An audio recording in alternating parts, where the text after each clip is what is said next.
बलूचिस्तान के शहर सिब्बी से हमारे गिदरोशिया पॉइंट के नुमाइंदा सैयद जावेद शाह की रिपोर्ट के मुताबिक पश्तूनख्वा मिल्ली अवामी पार्टी के सिलाई सेक्रेटरी सैयद नूर अहमद शाह खजक ने सिब्बी प्रेस क्लब में प्रेस कॉन्फ्रेंस में कहा कि सिब्बी पुलिस ने शहरियों को डाकुओं और चोरों के रहमो करम पर छोड़ दिया है।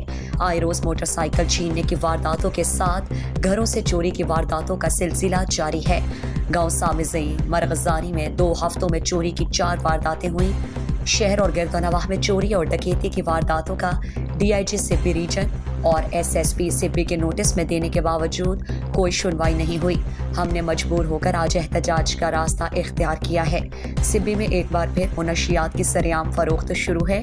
सिब्बी पुलिस बेगुनाह लोगों पर मुनशियात बरामदगी शो करके मनगढ़ंत मुकदमात कायम करने में मसरूफ हैं। सिब्बी पुलिस ने दर्जनों अफराद पर मुनशियात के झूठे मुकदमे दर्ज करके जेल भेज दिया है। सिब्बी पुलिस नाम नेहाद जाली प्रेस ब्रीफिंग में मुनशियात दिखाकर झूठे केसेस करके अपनी गिरती साख को बचा रहे हैं। उन्होंने आईजी पुलिस बलूचिस्तान से मुतालबा किया कि सिब्बी शहर और देहातों में मुनशियात के खात्मे और अमन व अमान की बहाली के लिए ईमानदार और गैर मुतनाज़ ऑफिसर्स की तैनाती अमल में लाई जाए। सामिज़ई मुरगजानी के चोरी शुदा मोटरसाइकिल और सामान फौरी बरामद किया जाए।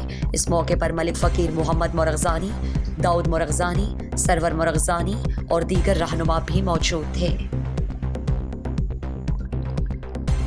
मज़ीद दिलचस्प मालूमात और खबरों से आगाह होने के लिए Gedrosia point Facebook page, Instagram, Twitter को फॉलो और यूट्यूब चैनल को सब्सक्राइब करें।